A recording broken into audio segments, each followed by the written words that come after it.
Upcoming RRB এনটিপিসিকে লক্ষ্য রেখে আমরা যে প্র্যাকটিস সেট শুরু করেছি সে জায়গায় আজকে আমরা পুনরায় একটি প্র্যাকটিস সেট জেনারেল স্টাডিজের উপর আলোচনা করব।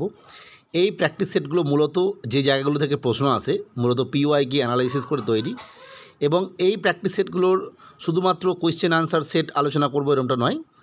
এই সেটগুলোতে মূলত প্রতিটি কোশ্চেনের যে ডিটেলস অ্যানালাইসিস সেটা আমরা করব।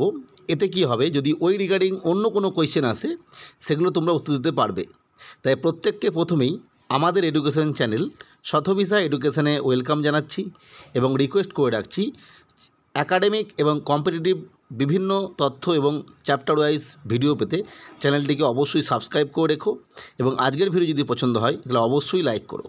এরপরে আমরা প্র্যাকটিস সেটের যে প্রশ্নগুলো আছে সেগুলো দেখব।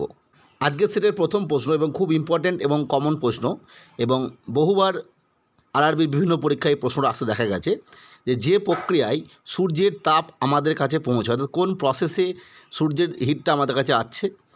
অপশন এ পরিবহন, অপশন বি পরিচলন, অপশন সি বিকিরণ, অ্যান্ড ডি কোনোটি নয়। খুব সহজ প্রশ্ন, আমরা বুঝতেই পারছি একটা লং ডিস্টেন্স থেকে যে হিট এবং লাইট যেটা আসছে সেটা সম্পূর্ণভাবে বিকিরণ পদ্ধতি রেডিয়েশনেতে আসছে, অর্থাৎ বিকিরণ ইজ রাইট আনসার। ঠিক এই জায়গা থেকে মানে এই টপিকটা থেকে আরও যে প্রশ্নগুলো আসে সেটা যে সূর্যের তাপ পৃথিবীতে আসতে কতক্ষণ সময় নেয়, টাইম নেয়, এবং চাঁদের আলো পৃথিবীতে আসতে ঠিক কতক্ষণ সময় নেয়। এই দুটো জায়গা থেকে বহুবার প্রশ্ন আসে, সূর্যের আলো এবং চাঁদের আলো। নেক্সট আমরা দেখব 2 নম্বর প্রশ্ন। নেক্সট কোয়েশ্চেন নাম্বার 2, এটাও ইম্পর্টেন্ট প্রশ্ন, বহু পরীক্ষায় আসে, তোমরা প্রত্যেককে দেখবে। লাফিং গ্যাস হিসাবে পরিচিত কোনটি? খুব ইম্পর্টেন্ট। লাফিং গ্যাস কোনটি? Option A nitrous oxide, option B nitric acid, option C methane, and D nitrogen. প্রত্যেককে চেষ্টা করবে, যদি পারো অবশ্যই তোমার নিজস্ব খাতায় কতগুলি করতে পারছো সেটা লিখে রাখবে। এতে তোমাদের পরবর্তী ক্ষেত্রে তোমার যে প্রিপারেশান লেভেল সেটা কতটা বুঝতে সুবিধা হবে। তাহলে আমরা বুঝতেই পারছি লাফিং গ্যাস হলো নাইট্রাস অক্সাইড, খুব ইম্পর্ট্যান্ট একটা গ্যাস, এবং এইখান থেকে প্রশ্ন আসে লাফিং গ্যাস হচ্ছে নাইট্রাস অক্সাইড। এই জায়গা থেকে ইম্পর্টেন্ট হচ্ছে মিথেন বা CH4 এর গঠন, এটা থেকে প্রশ্ন দেয় কী ধরনের গঠন। CH4 বা মিথেন যেটাকে আমরা মার্স গ্যাস বলি, এখান থেকে প্রশ্ন আসে। এটা মূলত কোথায় দেখা যায়, এখান থেকে প্রশ্ন আসে। নেক্সট আমরা দেখব পরবর্তী প্রশ্ন। 3 নম্বর প্রশ্নটা জিওগ্রাফির ন্যাশনাল পার্ক বা স্ট্যাটিক জিকে হিসাবেও প্রশ্নটা আসতে পারে। সিঙ্গালিলা ন্যাশনাল পার্ক কোথায় অবস্থিত? খুব ইম্পর্টেন্ট। এটা যদি সহজ প্রশ্ন হতো তাহলে এটা রাজ্য ওয়াইজ দিয়ে দিত, এবং এটাকে হাই লেভেল MCQ বলা যেতে পারে, যেহেতু এখানে ডিস্ট্রিক্টের কথা উল্লেখ করেছে। সিঙ্গালিলা ন্যাশনাল পার্ক কোথায় অবস্থিত? Option A Darjeeling, option B Alipurduar, option C Cooch Behar, and D Uttar Dinajpur. মনে রাখতে হবে সিঙ্গালিলা ন্যাশনাল পার্ক অবস্থিত option A Darjeeling is the right answer. Next 4 number question, রাজ্যসভার সর্বোচ্চ সদস্য কত? অর্থাৎ ম্যাক্সিমাম নাম্বার, যেটা রাজ্যসভার ম্যাক্সিমাম যে মেম্বার সেটা কত? Option A 550, option B 543, option C 250, and D 245।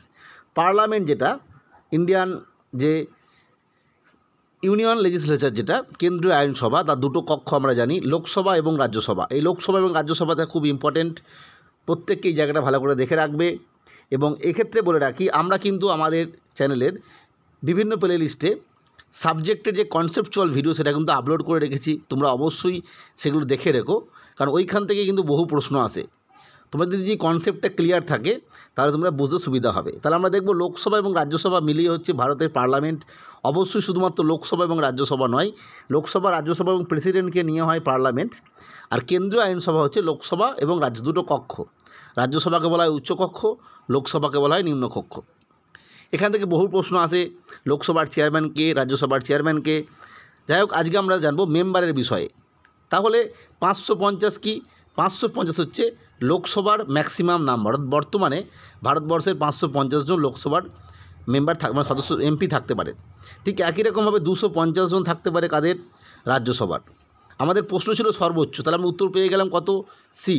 তাহলে 543টা কি ইম্পর্টেন্ট না, 543টা হচ্ছে বর্তমানে প্রেজেন্ট যে স্ট্রেংথ অফ আওয়ার লোকসভা, সেটা হচ্ছে 543 প্রেজেন্ট স্ট্রেংথ এটা।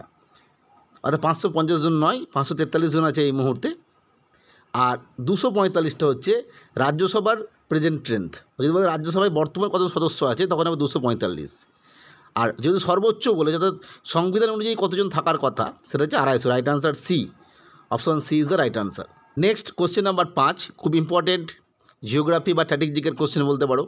পশ্চিম ঘাট এবং পূর্ব ঘাটের মিলনস্থল কোথায়, অর্থাৎ ওয়েস্টার্ন ঘাট এবং ইস্টার্ন ঘাটের যে জয়েন্ট পয়েন্ট সেটা কোথায়? অপশন এ আনাইমালাই পর্বত, অপশন বি জাভরি পর্বত, অপশন সি নীলগিরি পর্বত, অ্যান্ড ডি সেভারয় পর্বতমালা। এই যে পর্বতমালা থেকে যে প্রশ্নগুলো বহুবার আসে সেটা হচ্ছে হাইয়েস্ট পিক, অর্থাৎ কোন হাইয়েস্ট পিক কার? পশ্চিম ঘাটের সর্বোচ্চ শৃঙ্গর নাম কি, হাইয়েস্ট পিক কোনটা? একই রকমভাবে পূর্ব ঘাটের হাইয়েস্ট পিক কোনটা, হিমালয়ের হাইয়েস্ট পিক কোনটা, সাতপুরার হাইয়েস্ট পিক কোনটা, আরাবল্লীর কোনটা? আর এক রকম প্রশ্ন আসে যে একদম ভারতের শেষ যে পর্বতমালা আছে সেটা কোনটা? বা এমন প্রশ্ন দিতে দেখা গেছে যদি হাই লেভেল দিয়ে দেয়, 4টে পর্বতমালার নাম উল্লেখ করে এদেরকে উত্তর থেকে দক্ষিণে বা পূর্ব থেকে পশ্চিম অর্থাৎ ওয়েস্ট টু ইস্ট এরকমভাবে সাজাতে বলতে পারে। তাহলে আমরা দেখছি আজকে পশ্চিমঘাট এবং পূর্বঘাট পর্বতের মিলনস্থল। তাহলে পশ্চিমঘাট এবং পূর্বঘাটের মিলনস্থল তোমরা অবশ্যই চেষ্টা করবে। রাইট আনসার হবে অপশন সি, নীলগিরি পর্বত। নীলগিরি পর্বত যেহেতু এখানে এসে গেল, সঙ্গে সঙ্গে নীলগিরির যে সমস্ত থেকে প্রশ্ন আসে সেগুলো তোমাদের দেখে রাখতে হবে। 1 নম্বর হচ্ছে নীলগিরি ন্যাশনাল পার্ক, এখানে কোন ধরনের এন্ডেমিক স্পিসিস দেখা যায়? নীলগিরির সঙ্গে যুক্ত একটি গুরুত্বপূর্ণ আন্দোলন হচ্ছে সাইলেন্ট ভ্যালি মুভমেন্ট। সেই সাইলেন্ট ভ্যালি মুভমেন্টটা কোথায় হয়েছিল, কেন হয়েছিল, কোন সালে হয়েছিল, কারা নেতৃত্ব দিয়েছিলেন এবং এর যে লোগো ছিল সেটা কি, এই বিষয়গুলো অর্থাৎ যখন কোনো প্রশ্ন পড়বে সেই রিলেটেড যে তথ্যগুলো পাবে তোমরা অবশ্যই খাতায় লিখে রাখবে। আবারও বলছি, প্রত্যেককে প্রতিটি সাবজেক্ট ওয়াইজ খাতা করতে হবে এবং সেই সাবজেক্টে প্রতিটি টপিক লিখে রাখতে হবে 2-3টে পাতা বাদ দিয়ে। যখনই ওই টপিকের উপর কোনো তথ্য পাবে সঙ্গে সঙ্গে সেই টপিকে গিয়ে লিখে রাখবে। এই যে খাতাটা তৈরি হবে এটা কিন্তু তোমাকে তোমার চাকরির জীবনে সাহায্য করবে এবং পরবর্তী ক্ষেত্রে তুমি ওই খাতাটা দিয়ে অন্য কাউকে সাহায্যও করতে পারবে। হিন্দ স্বরাজ বইটি কার লেখা? একটা ইন্ডিয়ান ন্যাশনাল মুভমেন্ট থেকে প্রশ্ন। Option A Jawaharlal Nehru, option C Mahatma Gandhi, option C Motilal Nehru, and D Subhas Chandra Basu. খুব কমন একটি বই হিন্দ স্বরাজ। এই বইটি লিখেছিলেন আমরা জানি যে মহাত্মা গান্ধী। মূলত তিনি যখন ইংল্যান্ড থেকে আফ্রিকা যাচ্ছিলেন সেই সময় জাহাজের মধ্যে লিখেছিলেন। তাহলে হিন্দ স্বরাজ বইটি কার লেখা? অবশ্যই right answer option B, Mahatma Gandhi. Mahatma গান্ধীর জীবনের একদম গুরুত্বপূর্ণ ঘটনা 1915 থেকে 1948 পর্যন্ত যে বিভিন্ন ঘটনা সেগুলো কিন্তু মনে রাখতে হবে, এখান থেকে বহুবার প্রশ্ন আসে। ঠিক একই রকমভাবে সুভাষচন্দ্র বসুর জীবনের ঘটনা মনে রাখতে হবে। মূলত 1938 এবং 1939 তার যে ইন্ডিয়ান ন্যাশনাল কংগ্রেসের যে সভাপতি হওয়া এবং পরবর্তী ক্ষেত্রে ফরওয়ার্ড ব্লক তৈরি এবং গুরুত্বপূর্ণ বিষয় তার আজাদ হিন্দ বাহিনী এবং তার যে সংগ্রাম সেই বিষয়টা কিন্তু থেকে প্রশ্ন আসে। অর্থাৎ 1938-39 থেকে একদম 45 পর্যন্ত কিন্তু এটা মনে রাখতে হবে। জওহরলাল নেহরুর ক্ষেত্রে ইম্পর্টেন্ট বিভিন্ন বই এবং তিনি যে আইএনসির যে সভাপতিগুলো হয়েছিলেন যে সময়গুলোতে কোথায় এখান থেকে প্রশ্ন আসে। মতিলাল নেহরুর ক্ষেত্রে ইম্পর্টেন্ট হচ্ছে নেহরু রিপোর্ট এবং চিত্তরঞ্জন দাসের সঙ্গে তৈরি স্বরাজ্য দলে থাকা, এই থেকে প্রশ্ন আসে, এগুলো কিন্তু দেখে রাখবে। নেক্সট কোশ্চেন নাম্বার 7, ইম্পর্টেন্ট প্রশ্ন। বিজয়নগর সাম্রাজ্যের ধ্বংসাবশেষ কোথায় দেখা যায়? অর্থাৎ বিজয়নগর সাম্রাজ্যের যে ধ্বংসাবশেষ সেটা কোথায় দেখতে পাওয়া যায়? Option A Bijapur, option B Golconda, option C Baroda, and D Hampi. Vijayanagar এবং বাহামনি সাম্রাজ্যের যে ইতিহাস সেটা কিন্তু মুখস্থ রাখতে হবে। অর্থাৎ প্রাচীন যে ভারতের ইতিহাস, অ্যানসিয়েন্ট হিস্ট্রি, সেটা যেমন পড়তে হবে, মেডিয়েভাল হিস্ট্রি পড়তে হবে, ঠিক একই রকমভাবে ইন্ডিয়ান ন্যাশনাল মুভমেন্ট এই জায়গাটাও পড়তে হবে। আমরা জানি বিজয়নগর সাম্রাজ্যের যে ধ্বংসাবশেষ সেটা মূলত দেখা যায় বর্তমানে হাম্পিতে। এই হাম্পিটা কোথায় অবস্থিত? না, কর্ণাটকে অবস্থিত হাম্পি। নেক্সট, র্যামসার সাইট থেকে একটা প্রশ্ন দিয়েছে, খুব ইম্পর্টেন্ট প্রশ্ন। র্যামসার সাইট থেকে বহু প্রশ্ন আসে বা নানা রকমের প্রশ্ন হতে পারে। র্যামসার সাইট নিয়ে কী ধরনের প্রশ্ন হতে পারে সেই নিয়ে ডিটেলস একটা আমরা স্ট্যাটিক জিকেতে ভিডিও দিয়েছি, সেটা তোমরা দেখে নেবে। সেখানে একদম সুন্দরভাবে ভারতের র্যামসার সাইট বৃহত্তম, ক্ষুদ্রতম, পশ্চিমবঙ্গের বৃহত্তম, ক্ষুদ্রতম, ইভেন ওয়ার্ল্ডের রেসপেক্টিভ লার্জেস্ট, এই সমস্ত দেওয়া আছে। এবং র্যামসার সাইটটা কেন এলো, কবে এর কনভেনশনটা হয়েছিল, র্যামসার সাইট যেদিন হলো সেদিন জলাভূমি দিবস বলা হয়, কেন বলা হয় সেই নিয়ে ডিটেলস আলোচনা করেছি, তোমরা দেখে নেবে। তাহলে ভারতের বৃহত্তম র্যামসার সাইট কোনটি? অপশন এ চিল্কা হ্রদ, B Sundarban, C Vembanad Kayal, and D Pulicat হ্রদ। এখানে 4টেই খুব ইম্পর্টেন্ট কয়াল বা লেকের কথা বলা হয়েছে এবং সুন্দরবন অবশ্যই আমরা জানি যে একটা national park, world heritage site, অনেক কিছু। তাহলে এইখানে ইম্পর্টেন্ট যে ব্যাপার যে বৃহত্তম র্যামসার সাইট কোনটা মনে রাখতে হবে। বর্তমানে 2019 সালে সুন্দরবনকে এই রামসার সাইটে অন্তর্ভুক্ত করা হয়েছে। ঠিক তার পরেই বর্তমানে যদি লার্জেস্ট বলে তখন হবে সুন্দরবন, অর্থাৎ বর্তমানে সুন্দরবন কিন্তু লার্জেস্ট রামসার সাইট। যদি লোয়েস্ট বলতো ভারতের রেসপেক্টে তখন হতো রেণুকা ওয়েটল্যান্ড। এই রেণুকা ওয়েটল্যান্ডটা কোথায় অবস্থিত? হিমাচল প্রদেশে। এখান থেকে প্রশ্ন আসে যে সবচেয়ে ক্ষুদ্রতম কোনটা, তখন হবে রেণুকা ওয়েটল্যান্ড। আর সুন্দরবন যেমন বৃহত্তম ভারতের, একইভাবে পশ্চিমবঙ্গের সুন্দরবন থেকে বহু প্রশ্ন আসে। সুন্দরবন কবে ন্যাশনাল পার্ক হয়েছিল, কবে ওয়ার্ল্ড হেরিটেজ সাইটে যুক্ত করা হয়েছে, এখান থেকে প্রশ্ন আসে। Next question number 9, Spirit of Islam বইটি কার লেখা? এখান থেকে বহু প্রশ্ন আসে।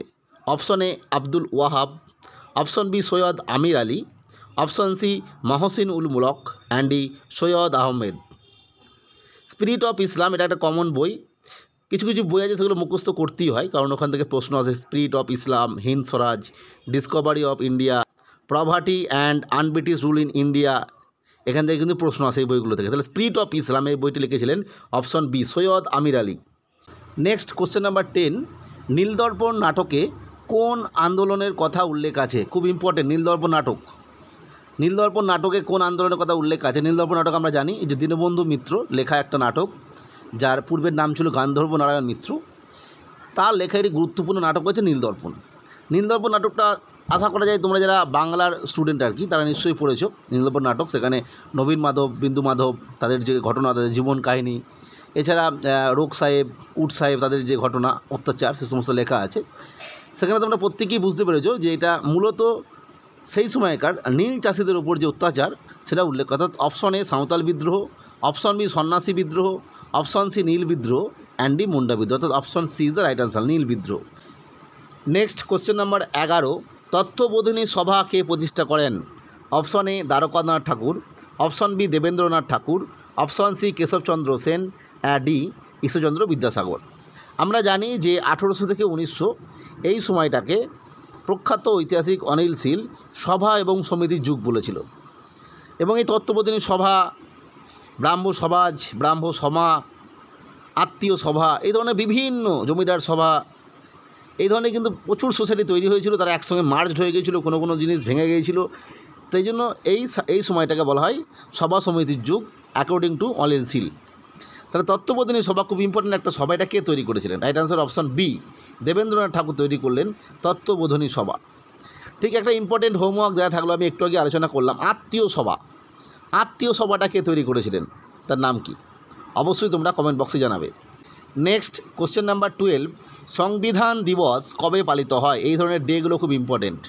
অপশন এ 26শে ডিসেম্বর, অপশন বি 25শে জানুয়ারি, অপশন সি 26শে জানুয়ারি অ্যান্ড ডি 26শে নভেম্বর। খুব ইম্পর্টেন্ট, সংবিধান ডে কবে, কনস্টিটিউশনাল ডে। আমরা জানি যে 1949 সালে 26শে নভেম্বর সংবিধান কী হলো না, গ্রহণ করা হলো। এছাড়া 1950 সালে 26শে জানুয়ারি কী হলো না, সংবিধান চালু হলো ভারতে। যদিও এই সময়, এই যে 2-3 মাসের সময় ছিল, এই সময় কিন্তু কিছু কিছু প্রভিশন সংবিধানের ক্ষেত্রে, এমার্জেন্সি, ফান্ডামেন্টাল রাইট, এই কিছু কিছু প্রভিশন কিন্তু চালু হয়ে গিয়েছিল, কিন্তু একদম লিখিতভাবে চালু হলো 1950 সালে 26শে জানুয়ারি।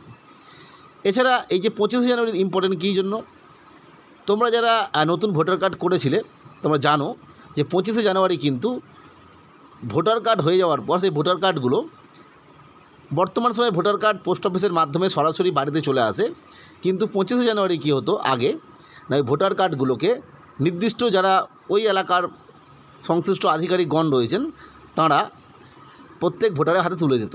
এটাকে বলা হয় ভোটার ডে, জাতীয় ভোটার দিবস।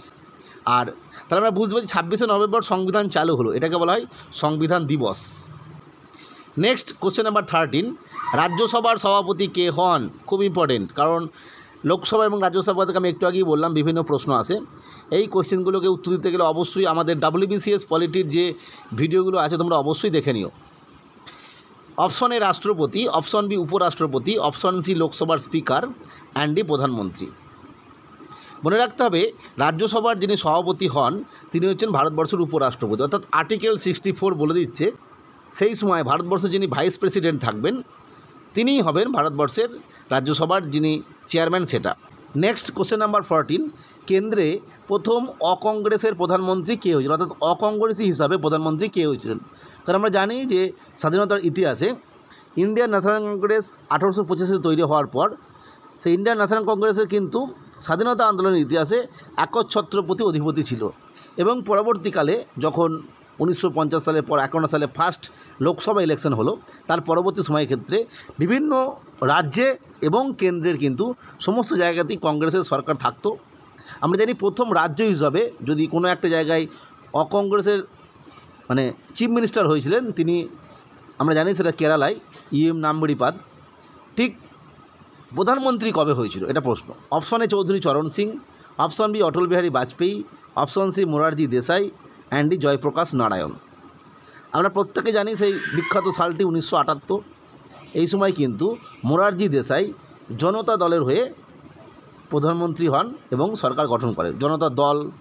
এবং এই কংগ্রেসের প্রধানমন্ত্রী যখন তিনি হলেন আর কি, তখন কিন্তু কংগ্রেসেরও মধ্যে একটা স্প্লিট তৈরি হয়েছিল।